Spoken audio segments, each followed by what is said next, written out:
Welcome to the Reality Revolution. I'm your host, Brian Scott, and today we're going to explore some incredible writings from Henry Thomas Hamblin.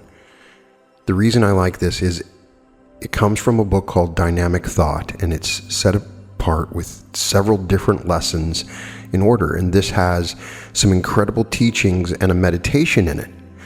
And this is the first time that I've read anything by Henry Thomas Hamblin. He was amazing. I know I say that all the time, but many of these authors were amazing and they've disappeared, or you may not have heard of them.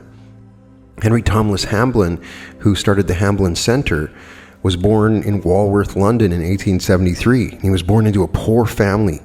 He was determined to emerge from the rut which everyone was destined to fall into without being able to afford proper school and training. After a difficult start working in various jobs and being in debt, he decided to become an optician. Despite lack of money and poor prospects, his determination won him through and he qualified. And Hamblin went on to become an extremely successful businessman and founded Theodore Hamblin, now Dolland and Atchison.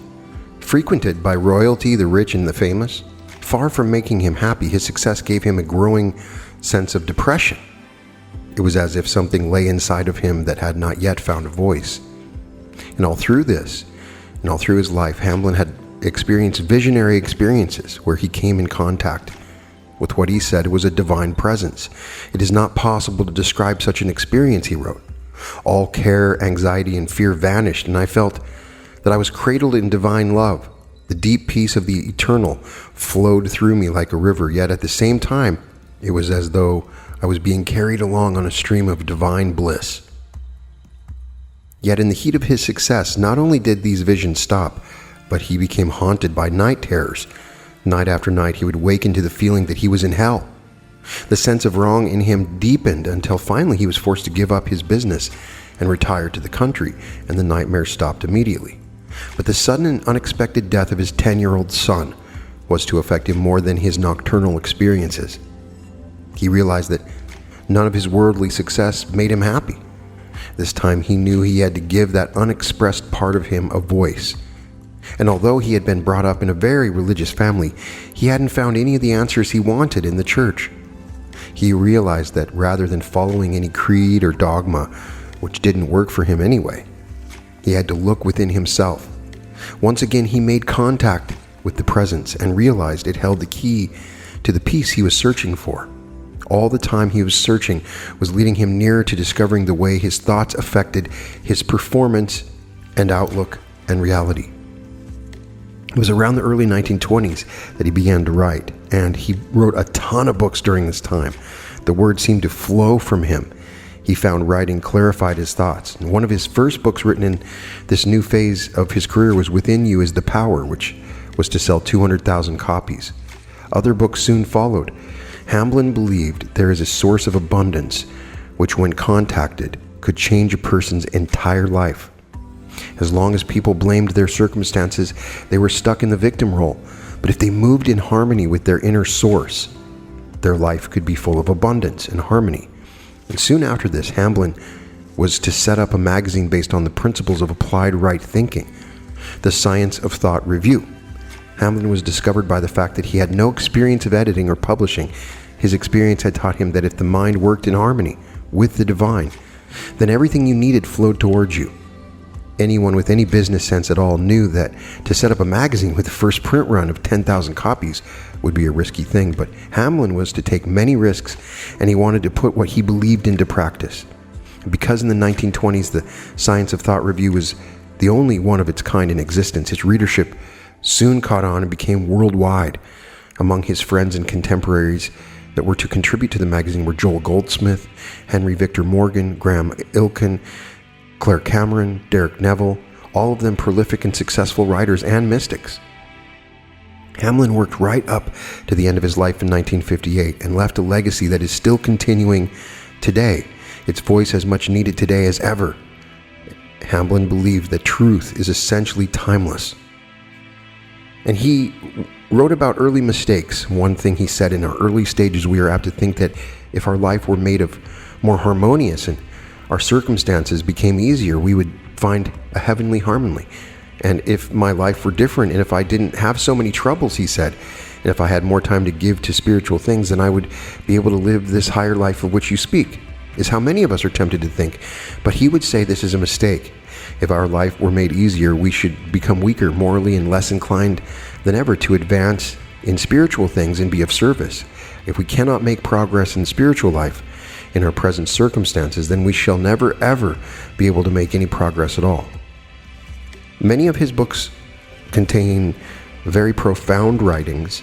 The reason I'm reading from this is a first lesson. The name of the book is Dynamic Thought. And this is a first lesson on proper thinking, applying this thinking to create your reality, and success and character building. There's a meditation that you'll find at the end of this. But this is a very good starting point. If this is the first time you're listening to the podcast, this is a great place to start.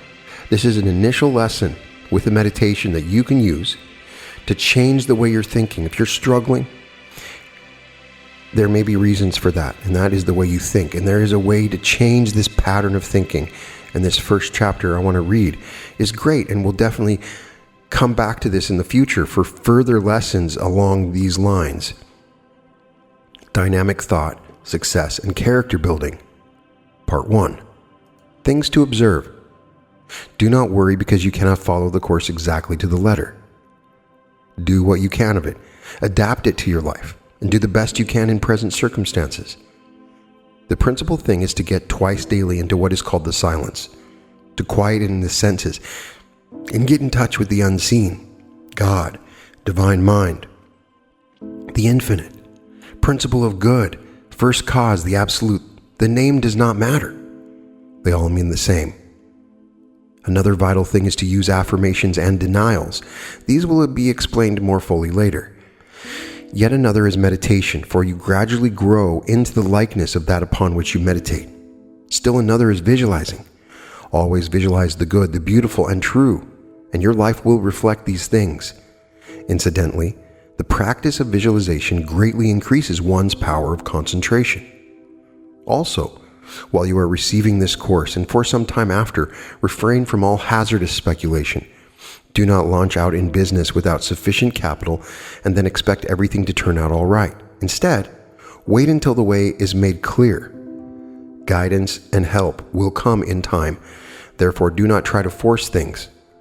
Remember that although as soon as you start right thinking, you begin to build up your life, yet it takes time to manifest. At first, things may seem to be worse. If so, keep on, and they will soon settle down. You cannot fail in the long run if you will persist and persevere. I want you to realize that within you are infinite power and possibilities.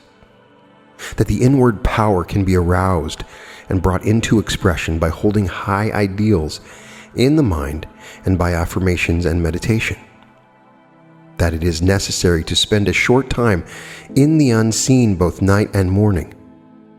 That by so doing you can enter a superconscious realm where your word is creative. That what you speak comes to pass. That what you mentally picture must come true. That it is only by following high ideals that true success can be achieved. Therefore, picture a higher life, the highest you can conceive, and affirm that is yours. Remember that this higher life is without sickness, disease. Forward with joy. You can never fail.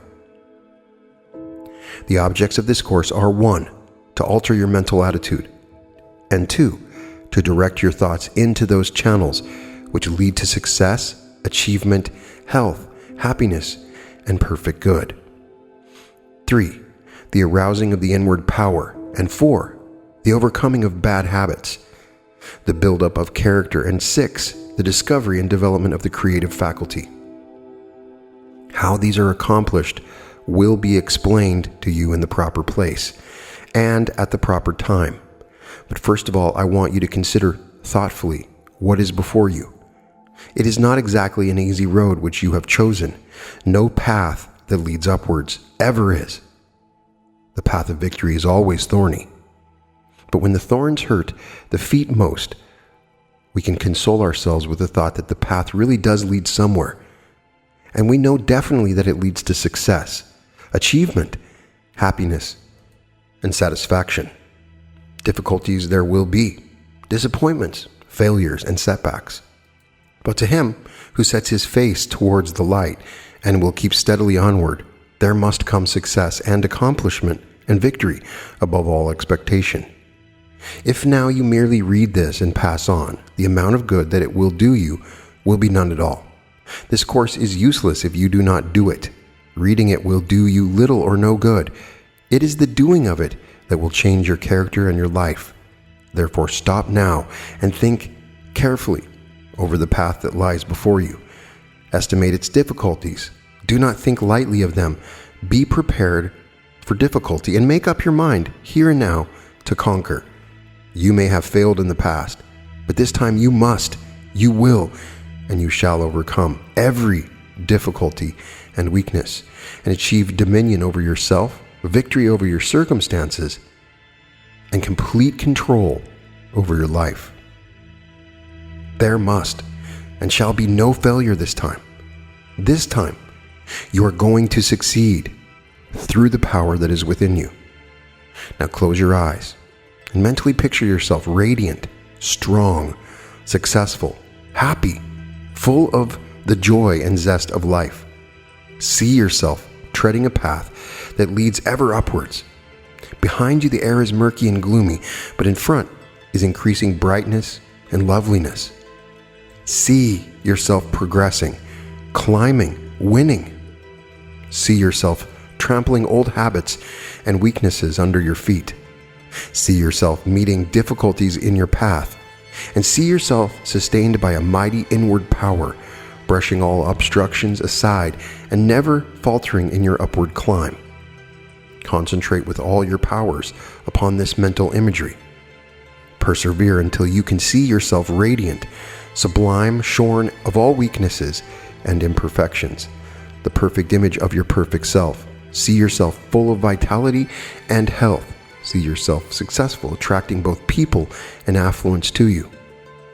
Make a concrete, sharply defined image in your mind of yourself as you desire to be. See yourself master of circumstances, attracting all good things by the power of your mental forces. Whatever you create in this manner in your mental world will later be manifested in your outward life.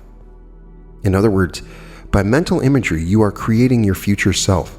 You will gradually grow into the likeness of the image that you are now creating. Therefore, create the right image. Let your ambition be a high one.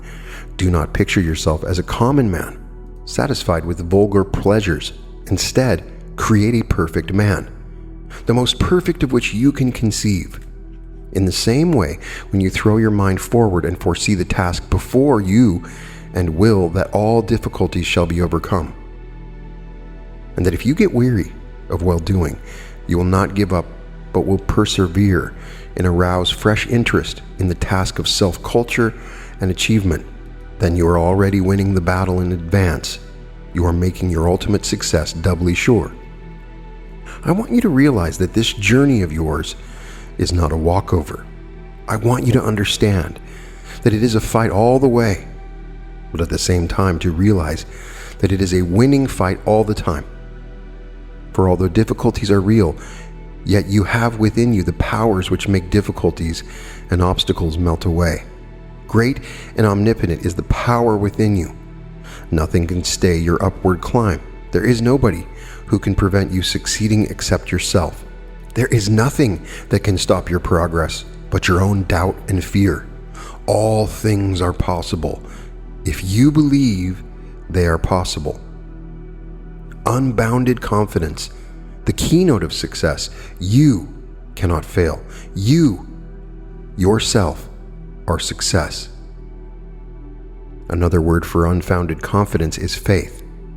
Every successful man is a confident man. He believes wholeheartedly in his own power to succeed. This is not vanity or being too cocksure. Instead, it is either conscious or unconscious or subconscious realization of the inward power. This is why so few men are really successful. So few men ever arouse the mighty powers that are within them. So few men think the kind of thoughts that bring these powers into life and action. Every successful man is a man of faith. Every successful man is a man who cultivates hope. A successful man is always hopeful, is never a pessimist, and he brings that which he hopes for into being and reality by the strength of his faith. Therefore, I want you first of all to cultivate hope and faith.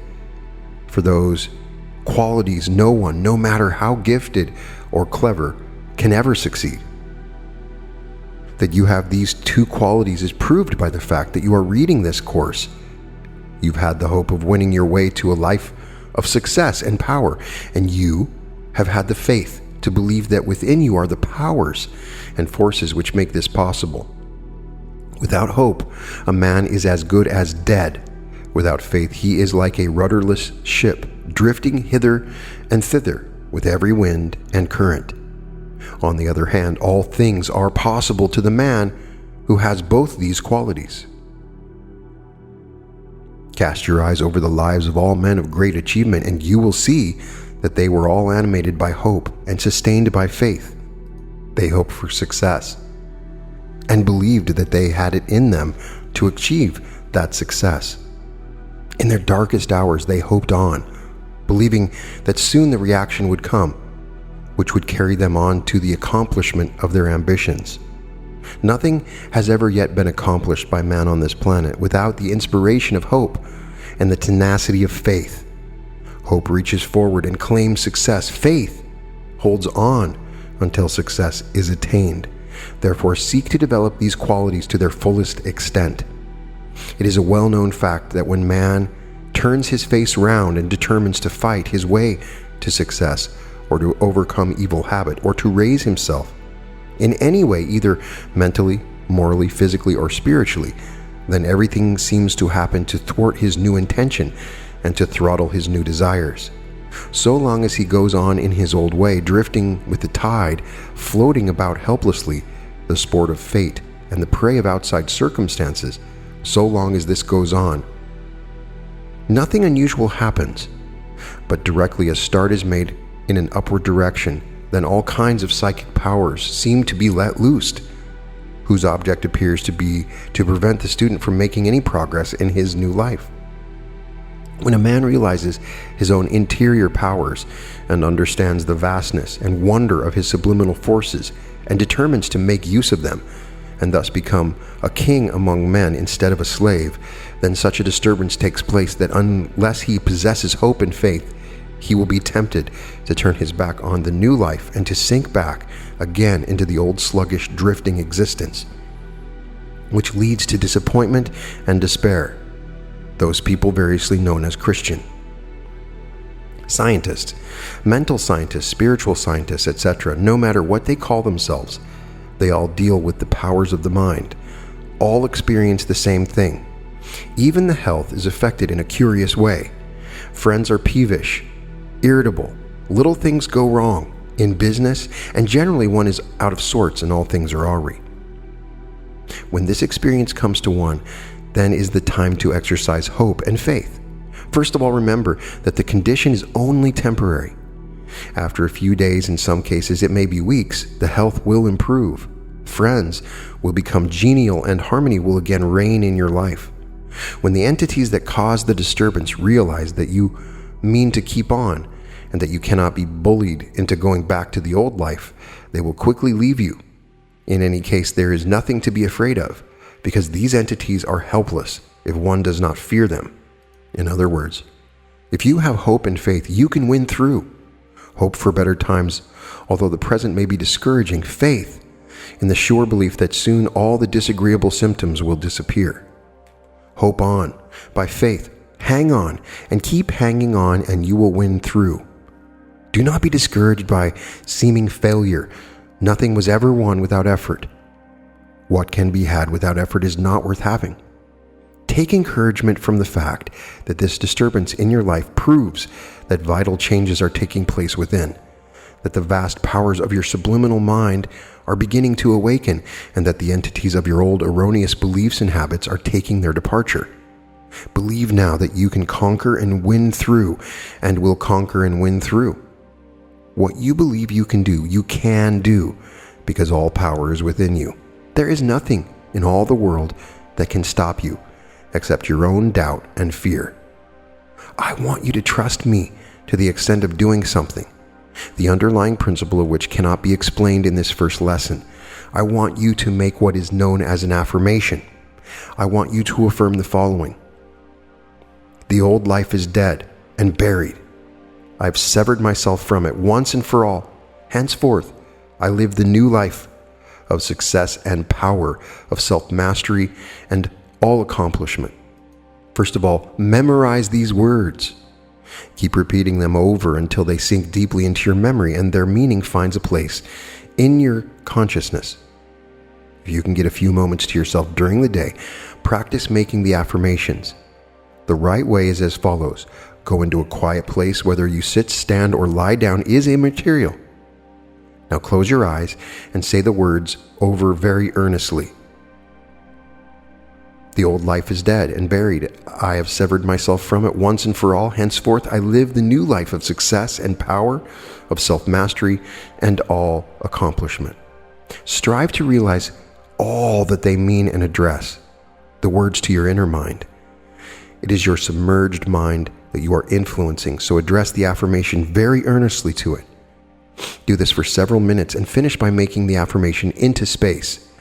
Hurl it out as a message to the universe, and by so doing, you will come into harmony with innumerable invisible forces who will help and strengthen you.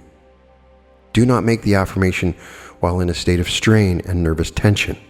Relax yourself. Take a deep breath, and as you exhale, let your muscles go limp. Smooth out your nerves until your whole body is in a peaceful, easy state. Concentrate your thoughts on what you are doing. If they wander, bring them back and begin again. The more you concentrate, the better will be the result. The most important, in fact, the time above all times for making the affirmation is just as you're falling to sleep. There is a great psychological reason for this. If you can fall asleep while making the affirmation, or while visualizing it, so much the better. Therefore, take no food or stimulants. It is better to avoid the latter altogether. Just before retiring, the reason cannot be given here because it would take too long, but it is an important one. In the early morning, immediately on waking is the next best time. Both times should be made use of, and on no account be missed. But of the two, the one just before sleep is by far the most important. The influence of these two affirmations will be felt during the day. They will have an effect upon your mental outlook and upon the way in which you deal with problems of your day's work. But this influence can be intensified and buttressed up, as it were, by retiring into yourself at intervals during the day and mentally repeating the affirmation. This will give you a sense of power and confidence and hope, such as you have never experienced before. This is not imagination. It is your hitherto unsuspected interior powers being aroused into activity. When you have finished making the affirmation, again close your eyes and make a mental picture of yourself in the manner already taught. Endeavor to see yourself a radiant being with the old life and its murkiness and imperfections left far behind you. Picture yourself pressing forward to higher and better things, meeting difficulties, it is true, but overcoming them, trampling old habits, weaknesses, and imperfections under your feet. Try and realize that you have the power to raise yourself above the ordinary things of life, that you can breathe a rare and pure atmosphere. Picture yourself as a new being, happier, healthier, brighter, and more radiant than ever you have been at your most sublime moments. This will not be easy. It requires concentration and perseverance. You will find it difficult to see yourself as you wish to see yourself, or you'll find it not easy to see yourself clearly at all. Also, you will find it difficult to keep your mind concentrated upon the making of the image. There's only one thing to do, and that is to keep on trying. Thus, in the first lesson, do you come face to face with a battle royale. With most students, this visualizing is a great difficulty, but no matter how difficult it may be, it has to be overcome. If you fail to overcome this difficulty, then you fail in this course of lessons. If you fail to overcome now, you will fail in the larger things of life. The best way to overcome a difficulty is by getting interested in it. When you have developed interest, enthusiasm is aroused, and after that, concentration becomes comparatively easy, and this commands success. Therefore, get interested in this problem of visualizing. Remember that all men of great achievement have had this power greatly developed. Therefore, if you wish to be great and successful, you must first develop this same faculty. There has never been a great act or achievement in the world's history that was not first visualized in this manner. Everything is first created in the unseen before it is manifested in the seen. When you, by dint of practice, can visualize clearly and distinctly, you will have developed creative power, not figuratively, but literally so.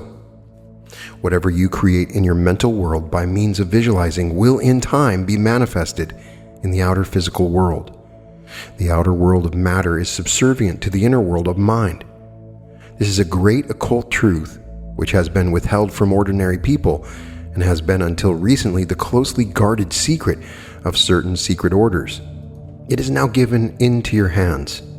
You are put upon your honor not to reveal it to others. When they have reached a certain stage of their development, the knowledge will come to them by some channel or other, and in the meantime it does more harm than good to try to impart occult knowledge to those who are not interested or ready to receive it. I hope enough has been said to arouse your interest in and enthusiasm for visualizing. The more clearly you can visualize, the more clean-cut will be the results in your daily life.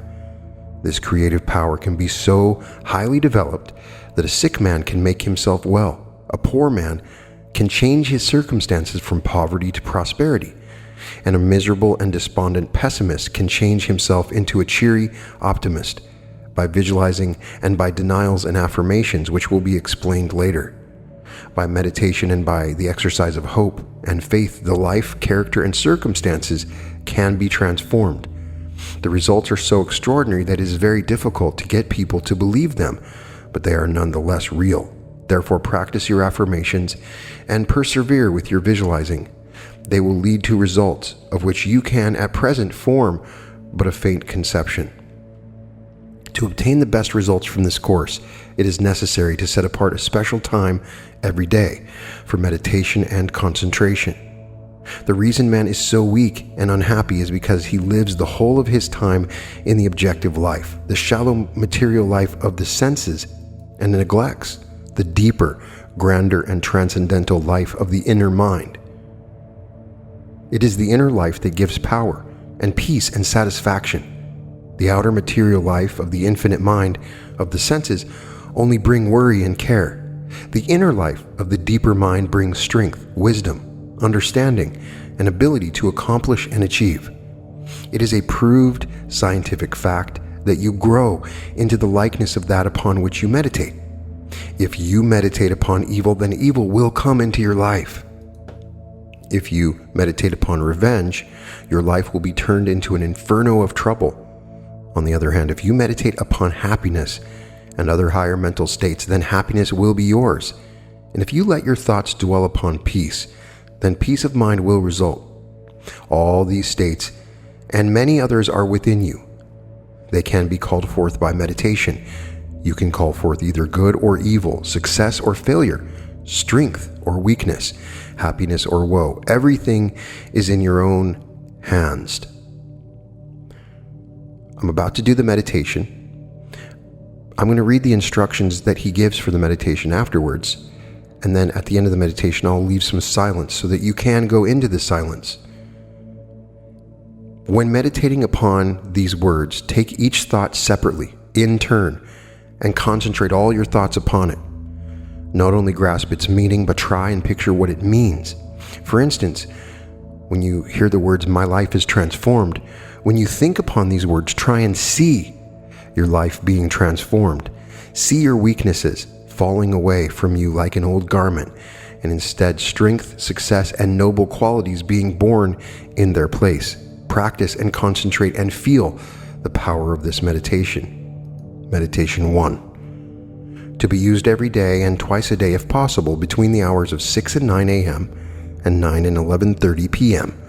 Other times are suitable, but those mentioned will be found especially valuable to students, as between these hours their teacher is meditating upon the same thoughts, and the vibrations from his mind will be helpful to all who are tuned to receive them. Try and arrange to spend half an hour in meditation before retiring for the night. Sit in a quiet place, relax your body, and concentrate upon these words. Within me are infinite powers seeking expression. In the past, because I did not know of their existence, they have been stifled and suppressed. Now I will that they shall be called into activity and find perfect and full expression in my body, in the form of perfect health, in my life, in the form of success and achievement, in my heart, in the form of a mighty upwelling of joy and happiness. Now that I have discovered this hidden and inexhaustible store of power and energy, my life is transformed. Weakness gives place to strength, sorrow to happiness, morbidness to radiant joy, pessimism to divine optimism, despair to hope, failure to success, poverty to prosperity, sickness to health. Henceforth only the highest good can come into my life. Now, by the power of my thought forces, I am allied with and joined to the infinite principle of good, and we have become one. Henceforth, for me, there is and can be no evil, only infinite good. All evil is now cast out of my life, because I am one with the infinite good. No evil can come nigh my dwelling. Nothing can harm or destroy. Henceforth, by scientific thinking, I control my life, for my life is the result or effect of my thoughts. When evil thoughts or weak thoughts or impure thoughts or failure thoughts or fear thoughts or poverty thoughts or hate thoughts or disease thoughts assail me, I will cast them out and think only of thoughts of love and strength and health and prosperity, of success and achievement, and of the infinite perfection which I am now allied and of which I form a part.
This ends the metaphysical part of this week's lesson. The following are some brief hints of great value to the student beginning the study of scientific thought. 1. Everything works according to law. We each of us have what we deserve. 2. Covet no man's goods, possessions, or happiness. He deserves them. Let him alone. Realize that the universe holds all that you can possibly desire for you. 3. Hate no man. Hatred will come back like a boomerang and hurt you far more than it can the object of your hatred. Ignore what you cannot like and concentrate your mind on pleasant things. 4. Be true. Be honest. Be faithful. All these create vibrations which will bring back blessings and happiness to you. You have entered a life, the power and possibilities of which you at present have no conception. If I described it now, you would not understand. But believe me, it is a life of power to accomplish and victory over all weaknesses. It is a life of prosperity and true success. It is a life of transcendent joy. It is a life of peace and blessing to you and your fellows. Look up. Keep looking up. Keep on affirming. Keep on visualizing. Keep on meditating. Keep on believing. Keep on hoping. What you hope for and believe and affirm and visualize is yours. Remember also that you grow into the likeness of that which you meditate upon. The brain is a very delicate instrument. It is the vehicle through which the mind finds expression. The mind cannot manifest its power if the brain is clouded by grossness of body. The one who would improve his or her mind, who would awaken the mighty powers within, must give up hurtful physical habits. It is useless to attempt to eradicate bad mental habits while the body is suffering from indulgence of any kind. For instance, it would be a waste of time to affirm all of any of the higher qualities of the mind and then go to bed intoxicated or full of pork chops and fried onions. Let your diet be on the light side. Always rise from the table slightly hungry rather than repleted, and never eat later than 3 hours before retiring to bed. For instance, if you go to bed at 11 p.m., do not eat at an hour later than 8 p.m. This is a most important point. The affirmations have more power if made when fasting. Therefore, the last thing at night and the time of waking in the early morning are the best times at which to perform them. There are physical and psychological reasons for this. Bathe the body every day and follow by rough toweling. Do not wear too much clothing. Avoid tight collars and neck bands. Take a fair amount of exercise. Walking is the best form for most people. When walking, keep the shoulders fairly well back, the back hollow, and the body well balanced over the hips. Above all, keep the head up. Do not look down, but look up. There is a reason for this. As regards diet, eat the food that agrees with you best, but eat if you can digest them 1 or 2 raw things every day. Raw ripe fruit, salad, watercress, etc. Again, there is a reason. Masticate each mouthful of food until it becomes liquid. Get into the habit of breathing deeply and through the nose. Keep the mouth firmly closed. Keep your windows open night and day. Fresh air is cheap. Lastly, try always to maintain a cheerful frame of mind. Appendix. It will be helpful for you to think of your subliminal mind as another person, one who is always listening. He hears all that you say and acts upon all the thoughts that you let pass the threshold of the inner mind. Hush, he is listening should be the watchword of your life. Let no thought of evil, of impurity, of weakness, of ill health, of failure, of hate, of anger, of fear enter your subliminal mind. For he will receive them as orders which he will obey, and being all-powerful, great and terrible will be the results. Therefore, let only thoughts of good, purity, strength, health, success, love, self-control, courage, and determination enter this greater mind of vast intelligence and power. Do this, and your subliminal mind will take these thoughts as orders, and will shape your life and health accordingly. Thus, in a general way, your subliminal mind will be led to develop your life on a healthful and successful, noble and harmonious lines.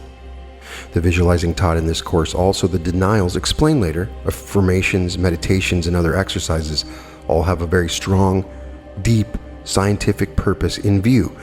And this is the training of the subliminal mind. The affirmation and the visualizing taught in this lesson are given you in order to make a definite impression upon your subliminal mind. The main object of this lesson is to make a dent or impression on the subliminal mind and to make it realize that the old life is dead and that you have now entered a new life of health, success, and power. Your subliminal mind will accept this if you persevere with the visualizing and affirmations, and will thus be prepared for the more advanced training which is to follow. Let "hush, he is listening" be the watchword of your life. And so this is the first lesson in the book Dynamic Thought by Henry Thomas Hamblin. And I will definitely explore these future lessons. If this is popular, I'll do it much faster. It depends on how much you guys respond to this.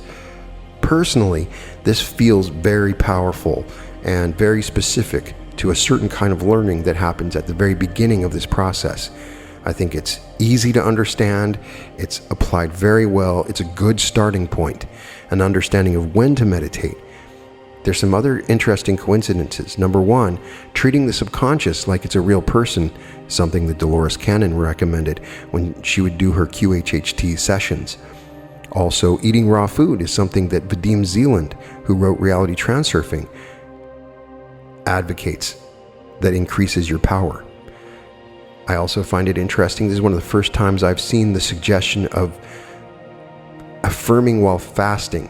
This is something I honestly have not explored and I need to explore further, and it definitely motivates me to do so. So check out that meditation. I think the affirmation is pretty powerful, and it's a good place to start to control your thoughts, to understand your thoughts. You are a result of the thoughts that you have. They are the basis for the actions and things that you create in your future.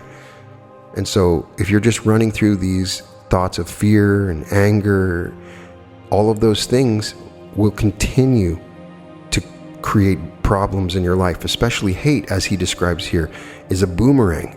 So there's a point where if you were to sit back and look at your life and everything that you've created, the times that you've dwelled on hate, worry, fear, all of those things have a result in the way that you act in the world and the reality that you end up creating. So this is a very good place to start. If you're struggling in controlling your mind, then start with this meditation. We'll get to future lessons, but it is a joy to read Henry Thomas Hamblin's words. I believe that he was definitely inspired and had been through the process and knew of the pitfalls, and clearly this lesson is dealing with that. And it looks like these future lessons will deal with denials and additional ways of bringing about the power of dynamic thought.